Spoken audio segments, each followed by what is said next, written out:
Alors, je suis Jean-François Marmion, je suis psychologue de formation et j'écris ou je dirige des bouquins de vulgarisation de psychologie. Et notamment, j'ai une série de bouquins consacrés à la culture pop, à la psychologie des héros ou des sagas ou de la culture pop.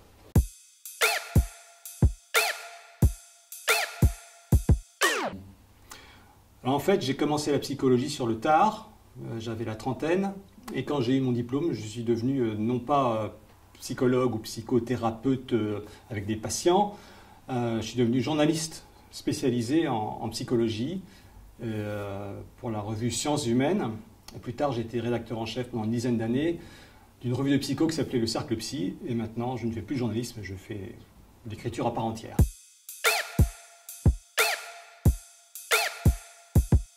Alors moi, je ne me définis pas comme un chercheur sur la connerie. La connologie, ce n'est pas des recherches, c'est vraiment étudier au sens large du terme. Ça m'intéresse, mais je sollicite des chercheurs pour les livres sur la connerie. À chaque fois, il y a une trentaine de spécialistes, d'universitaires, qui interviennent sur un aspect particulier de la connerie. Donc ça a été la psychologie de la connerie, puis l'histoire universelle de la connerie, puis la psychologie de la connerie en politique. Donc voilà, la connologie, c'est une espèce de nébuleuse de travaux qu'on mène par curiosité, mais sans prétendre tirer de conclusions définitives. Et ce n'est pas une profession. Je ne suis même pas payé pour étudier la connerie.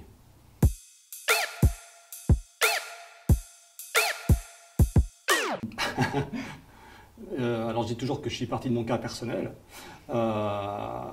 J'ai quand même raté spectaculairement certaines choses dans ma vie.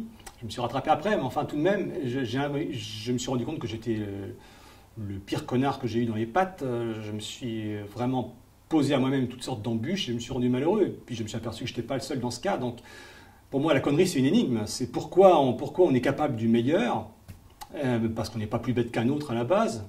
Et puis on est malheureux. On gâche quelque chose dans notre vie ou dans notre relation aux autres. D'où vient ce fait qu'on fasse le pire alors qu'on est capable du meilleur? Donc c'est une grande énigme qui rejoint aussi la philosophie, si on veut, hein, puisque la connerie, c'est un peu ce qui nous éloigne de la sagesse, au sens philosophique du terme. Donc voilà, j'ai demandé à des chercheurs ce qu'ils en pensaient, chacun avec leur petit trou, leur niette. Et ça m'a semblé rigolo. Et le premier livre a très bien marché, j'en ai fait 2 autres. On verra si on en aura d'autres, c'est possible.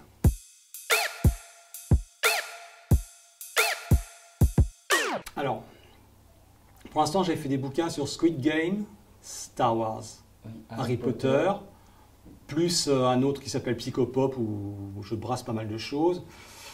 Et j'en ai d'autres encore qui sont soit écrits, soit en projet. Et peut-être que le personnage que je trouve le plus intéressant quand même, c'est Anakin Skywalker. Parce qu'il est vraiment sur le fil du rasoir en permanence. C'est à la fois un héros extrêmement attachant, parce qu'on le voit tout petit, on le voit grandir, on le voit plein de promesses, on le voit devenir amoureux, on le voit sauveur potentiel de la galaxie. Et en même temps, il provoque un désastre total. Il provoque exactement ce qu'il voulait empêcher. Et lui-même se retrouve détruit psychiquement, physiquement, il est mutilé, il est méconnaissable, il a désormais l'allure, la voix d'un monstre, son nom est perdu. Enfin, c'est un truc terrifiant pour quelqu'un qu'on voit grandir et auquel on s'attache. Et je parlais de conneries tout à l'heure, quelque part, on peut se poser la question, mais comment il en est arrivé là? Est-ce qu'il y a une part de connerie? Est-ce que c'est de la pure manipulation de la part de Palpatine? Est-ce qu'il était destiné à ça ou pas? Est-ce que c'est ses choix qui l'ont mené là? Enfin, c'est un personnage que je trouve extrêmement intéressant, et lorsqu'il a été exploré dans la deuxième trilogie de Star Wars, donc dans la prélogie, il était pas très bien aimé par les fans. La prélogie, tout d'abord, a été très mal accueillie, très fraîchement, puis avec du recul, elle reprend du galon. On s'aperçoit peut-être, enfin moi je la trouve même plus intéressante que les épisodes 4, 5, 6, surtout que les 7, 8, 9. Donc c'est un personnage très intéressant parce que, bien sûr, il y a le côté obscur chez lui, mais alors qu'on croyait que Star Wars était uniquement un côté obscur contre un côté lumineux, alors le gentil contre le méchant, le gentil Luke, le méchant Anakin, etc., on s'aperçoit que c'est beaucoup plus compliqué que ça, et c'est là où la psychologie intervient, c'est là où c'est intéressant de voir que les êtres humains sont complexes, contradictoires, font parfois tout ce qu'il faut pour provoquer des catastrophes alors qu'il pourrait les éviter. Enfin, là, c'est vraiment intéressant. Et à la place d'Anakin, qu'est-ce qu'on aurait fait? Pour moi, on touche à la complexité de l'être humain, on s'éloigne du manichéisme, on a tous une part d'Anakin et une part de Vador en nous. Et là, ça devient assez intéressant.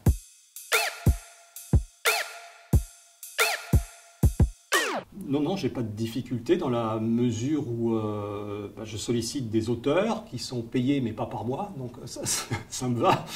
Et puis c'est des livres qui marchent bien et qui sont pas plus difficiles à financer que d'autres ouvrages collectifs que j'ai pu diriger sur les beaux et les moches, sur les animaux, sur des sujets qui sortent un peu des sentiers battus de la psycho comme ça. Non, les gens sont ravis de participer.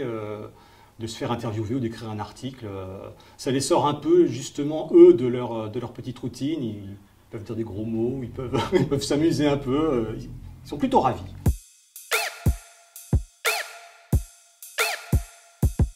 En fait, c'est des livres soit qui sont écrits depuis longtemps, soit qui ne sont pas très longs. C'est 200 pages en petit format, c'est vite fait. Puis c'est des trucs qui me plaisent. Donc j'ai pas l'impression de travailler quand j'écris tout ça ou quand je dirige tout ça.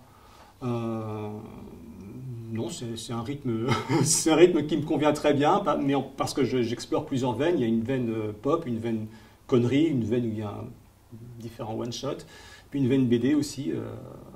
Je suis scénariste de BD, de vulgarisation de la psycho. Voilà, j'en ai plusieurs qui ont sorti en 2023. Avec tout ça, oui, ça peut paraître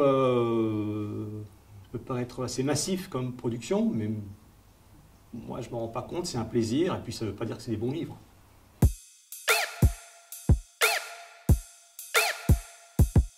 Alors les BD, oui, je pense que les BD, ça pose pas de problème. Donc en 2023, il va sortir une incroyable histoire de la psychologie. Vous savez qu'il y a l'incroyable histoire du sexe, de la littérature française, de la cuisine, de tout. Ben, moi j'ai fait une incroyable histoire de la psychologie qui va sortir aux éditions des Arènes au printemps.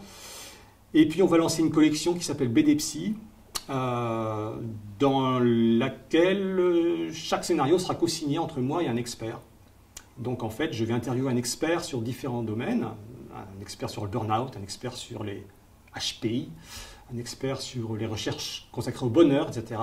Et puis je mets ça en forme, voilà, sous forme de scénario qui est validé par l'auteur. Donc les possibilités de scénario sont infinies, on peut explorer tout le champ psy en faisant appel à chaque fois à un spécialiste différent.